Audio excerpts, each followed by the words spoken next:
Well, hello there, everybody. It's Zach with KT Outdoors, and I wanted to spend a little time this morning having a bit of a conversation about soil amendments. So if you want to know what I have to say about soil amendments, that's coming up next.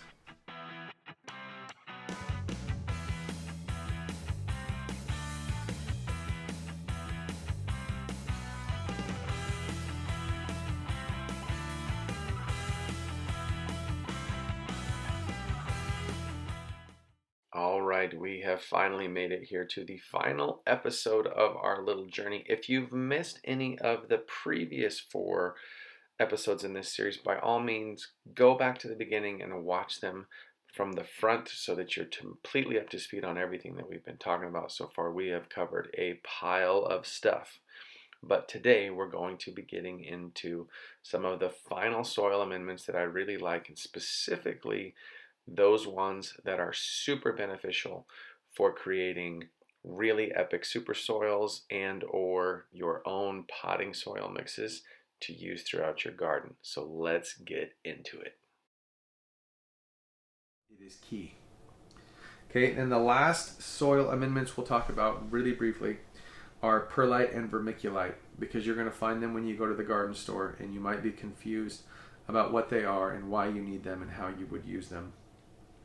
Okay, and I didn't really talk about Peatmoss and Coco Coir, so we'll throw those in right here too as well, because they kind of go hand in hand with this Peatmoss, or with this perlite and vermiculite thing. Okay, Coco Coir is shredded up husks of the coconut. So on the outside of a coconut, I actually watched this video today.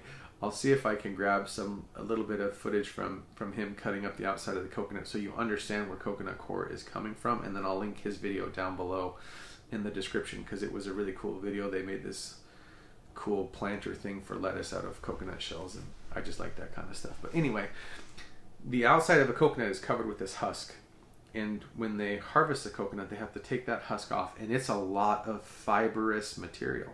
Well, if they run that through a shredder and chop it up really fine, then that creates Coco Coir.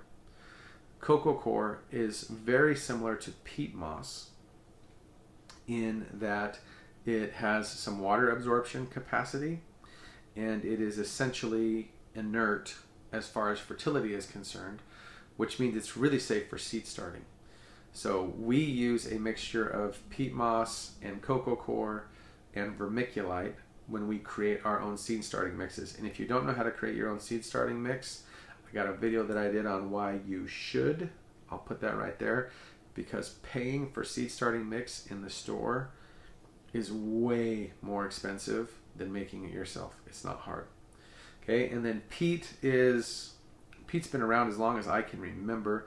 They mine it from peat bogs, which are kind of sort of fossilized peat swamps. I think I don't really understand peat all that well, to be honest with you. I just know that it is widely used and commonly recommended as something for creating potting mixes and raised bed soils and things like that. So Peatmoss and Coco Coir.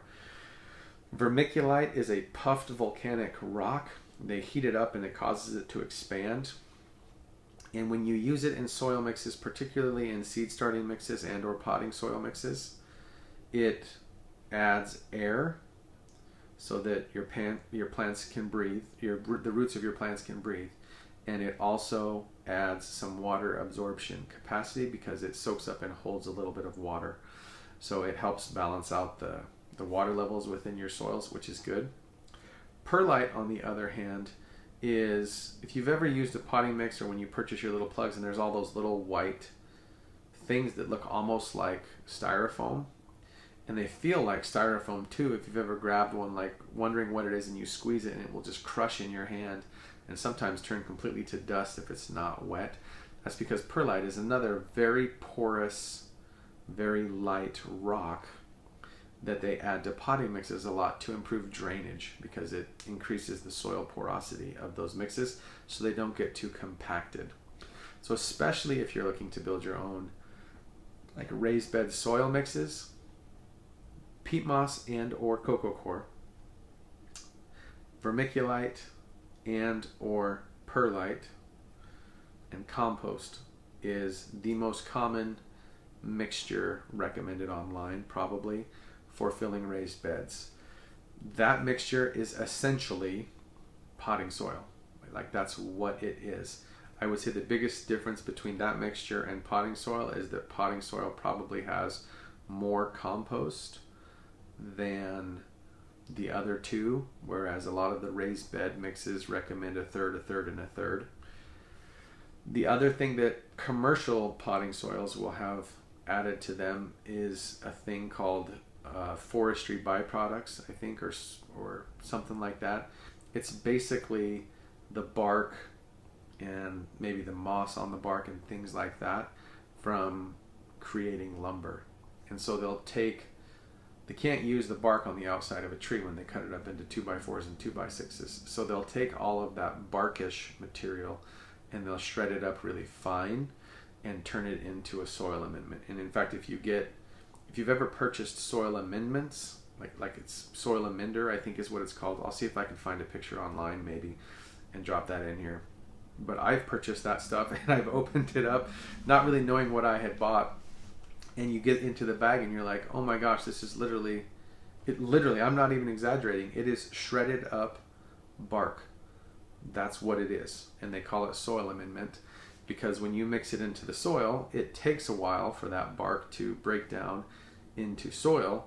And so it increases the porosity and the airflow and all of those things and kind of gives you a lighter tilth to your soil. So yeah, there's some of that stuff in commercial potting mixes as well because it's cheap and it allows drainage to happen. So anyway, there you go. That was an incredibly exhaustive list of different soil amendments that you can think about including in your garden. And here's the thing, don't think that just because I listed them all off that you have to use all of them, because you don't.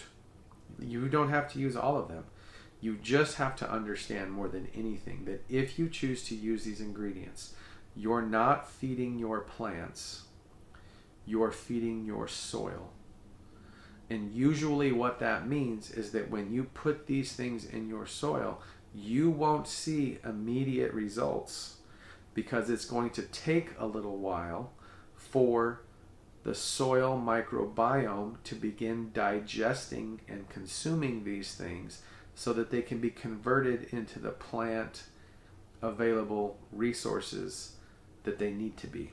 So feed the soil with soil amendments. Feed your plants with fertilizers. There's a difference there. All right, thanks for watching, guys. I hope you got something out of this. If you did, consider giving this a thumbs up and maybe subscribe if you haven't already. It really helps this content be seen by others who might like it and find it useful. So we'll catch you in the next one. And remember, get outside because life's better when it's lived outdoors.